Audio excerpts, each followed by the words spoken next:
بسم اللہ الرحمن الرحیم۔ جب حضرت ابوبکر صدیق رضی اللہ عنہ ہجرت فرما کر تشریف لے جا رہے تھے تو اس خیال سے کہ نہ معلوم راستے میں کیا ضرورت درپیش ہو کہ حضور اقدس صلی اللہ تعالیٰ علیہ وآلہ وسلم بھی ساتھ تھے، اس لیے جو کچھ مال اس وقت موجود تھا جس کی مقدار 5-6 ہزار درہم تھی وہ سب ساتھ لے گئے تھے۔ ان حضرات کے تشریف لے جانے کے بعد حضرت ابوبکر صدیق رضی اللہ عنہ کے والد ابو قحافہ جو نابینا ہو گئے تھے اس وقت تک مسلمان نہیں ہوئے تھے، پوتیوں کے پاس تسلی کے لیے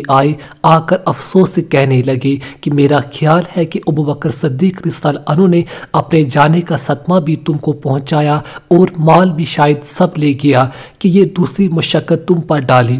اسماء رضی اللہ عنہا کہتی ہے، میں نے کہا نہیں دادا ابا، وہ تو بہت کچھ چھوڑ گئے ہیں۔ یہ کہہ کر میں نے چھوٹی چھوٹی پتھر جمع کر کے گھر کے اس طاق پر بھر دی جس میں حضرت ابوبکر صدیق رضی اللہ عنہ کے درہم پڑے رہتے تھے، اور ان پر ایک کپڑا ڈال کر دادے کے ہاتھ اس کپڑے پر رکھ دیا، جس سے انہوں نے ہاتھ سے یہ اندازہ کیا کہ یہ درہم بھرے ہوئے ہیں۔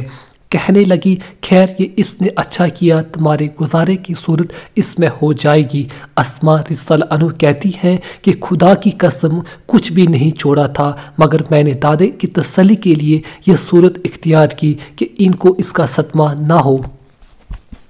یہ دل گردے کی بات ہے، ورنہ دادے سے زیادہ ان لڑکیوں کو صدمہ ہونا چاہیے تھا، اور جتنی بھی شکایت اس وقت دادے کے سامنے کرتی درست تھا کہ اس وقت کا ظاہری سارا ان پر ہی تھا۔ ان کے متوجہ کرنے کے بعد ظاہر بہت ضرورت تھی کہ ایک تو باپ کی جدائی، دوسرے گزارے کی کوئی صورت ظاہر نہیں، پھر مکہ والے عام طور سے دشمن اور بے تعلق، مگر اللہ جل شانہ نے ایک ایک ادا ان سب حضرات کو، مرد ہو یا عورت، ایسی عطا فرمائی تھی کہ رشک آنے کے سوا اور کچھ بھی نہیں۔ حضرت ابوبکر صدیق رضی اللہ عنہ اول میں نہایت مالدار اور بہت بڑے تاجر تھے، لیکن اسلام کی اور اللہ کی راہ میں یہاں تک خرچ فرمایا کہ غزوہ تبوک میں جو کچھ گھر میں تھا سب ہی کچھ لا دیا، جیسا کہ چھٹے باب کے چوتھے قصے میں مفصل گزرا ہے۔ اسی وجہ سے حضور اقدس صلی اللہ تعالیٰ علیہ وآلہ وسلم کا ارشاد ہے کہ مجھے کسی کے مال نے اتنا نفع نہیں پہنچایا